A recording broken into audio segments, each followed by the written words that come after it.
A sinfonia do motor desperdiçado, crônica de uma potência adormecida.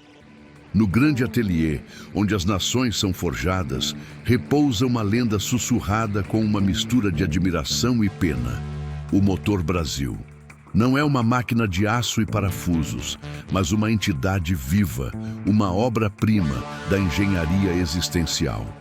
Seus pistões foram forjados no minério mais puro de Carajás, pulsando com uma força telúrica.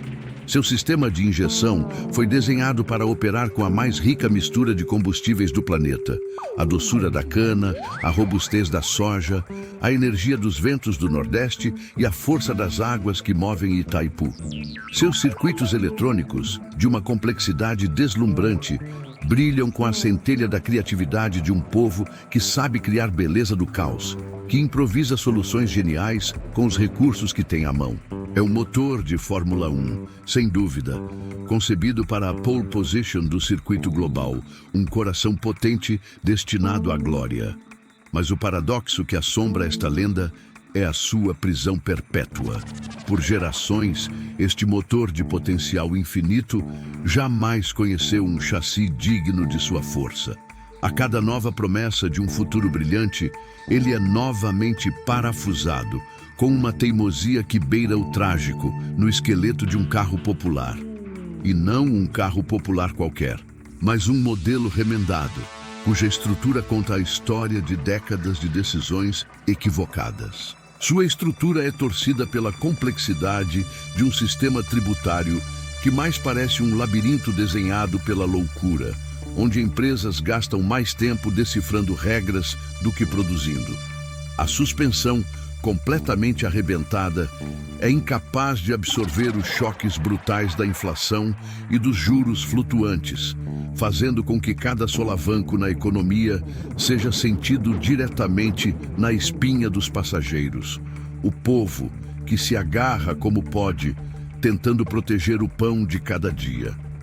O sistema elétrico é um emaranhado de fios desencapados da burocracia, onde a simples tentativa de abrir um negócio ou obter uma licença pode resultar em um curto-circuito de exigências, carimbos e autorizações que drena a energia de qualquer empreendedor. A lataria, por sua vez, é uma colcha de retalhos, coberta por camadas de jeitinhos e marcada pela corrosão profunda de privilégios que protegem castas, enquanto a maioria se expõe à ferrugem do descaso. E a pista onde esta aberração mecânica é obrigada a competir, batizada ironicamente de realidade brasileira, é o circuito mais desafiador do mundo, não por suas curvas elegantes, mas por sua precariedade crônica. As crateras que se abrem no asfalto não são meros buracos. São abismos orçamentários que engolem, ano após ano, os recursos que deveriam construir hospitais, pavimentar o caminho da educação e fortalecer a infraestrutura. O cidadão vê o dinheiro de seus impostos sumir nessas fendas, sem retorno, sem satisfação. A neblina que paira sobre a pista não é climática, é a fumaça da insegurança. Uma neblina que obriga cada cidadão a blindar seu próprio carro, a instalar grades metafóricas em sua vida, a dirigir com o medo constante de ser a próxima vítima de uma curva perigosa, de uma abordagem violenta. As regras da corrida, por sua vez, são escritas em areia. Uma placa que hoje sinaliza um limite de velocidade para investimentos pode ser trocada na manhã seguinte por um decreto arbitrário, causando derrapagens e acidentes que geram uma insegurança jurídica paralisante. Ninguém ousa acelerar de verdade quando a próxima curva pode esconder um novo regulamento, uma nova taxa, uma nova proibição. O brasileiro, esse espectador veterano que já pagou por seu lugar cativo na arquibancada, com décadas de trabalho e impostos, conhece este espetáculo de cores salteado. Ele já perdeu a conta de quantos pilotos diferentes viu assumir o volante. O ritual é sempre o mesmo. O novo piloto entra na pista com um discurso inflamado, prometendo uma nova era. Ele veste um macacão reluzente, Traz consigo um engenheiro-chefe com uma prancheta cheia de gráficos otimistas e acena para a multidão, que por um breve e ingênuo momento ousa ter esperança.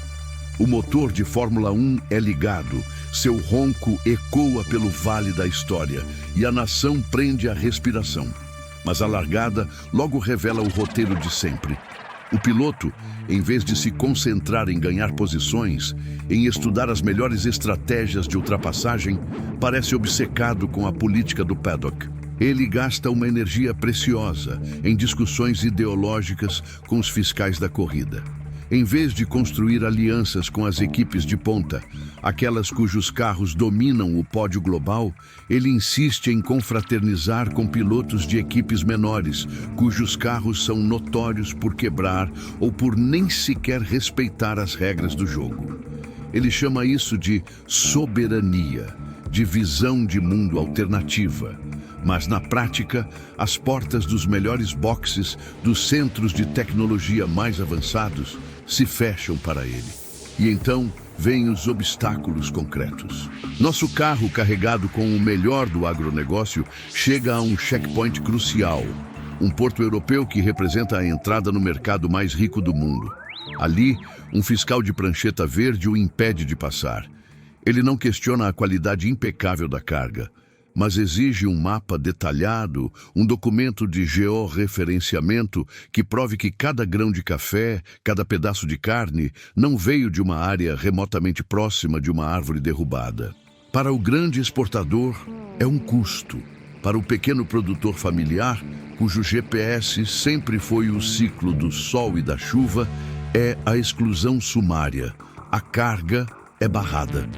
O piloto, de volta ao cockpit, em vez de negociar uma solução pragmática, faz um discurso inflamado contra o protecionismo verde, enquanto o motor esfria e a oportunidade se perde. Enquanto isso, na arquibancada, o cidadão faz as contas.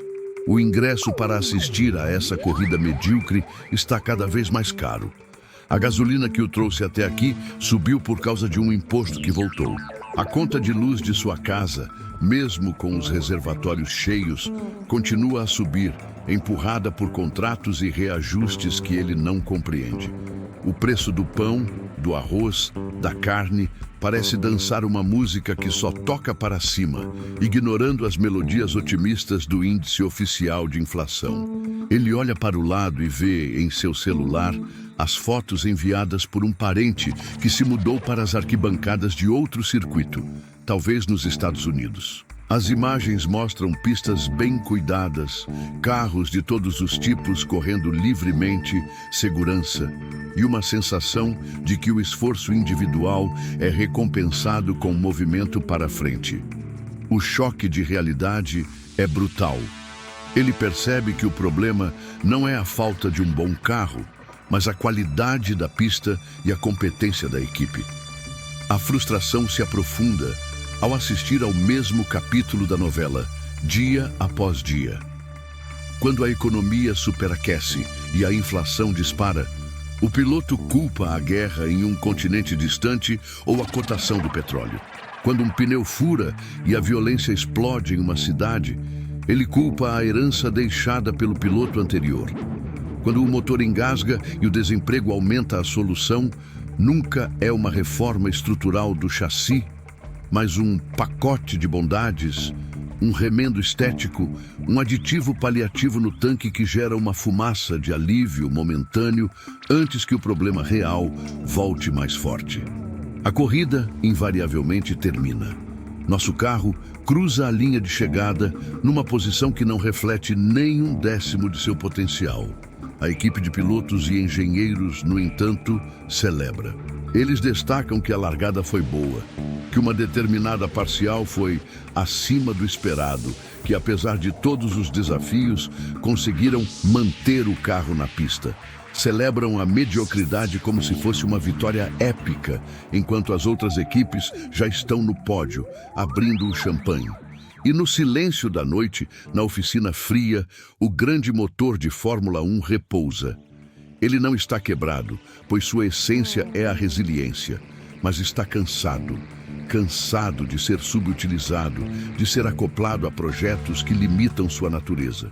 Ele esfria, coberto pela poeira das promessas não cumpridas, e em seu silêncio metálico ecoa a pergunta que atravessa gerações de brasileiros, a pergunta que se tornou a própria alma desta nação.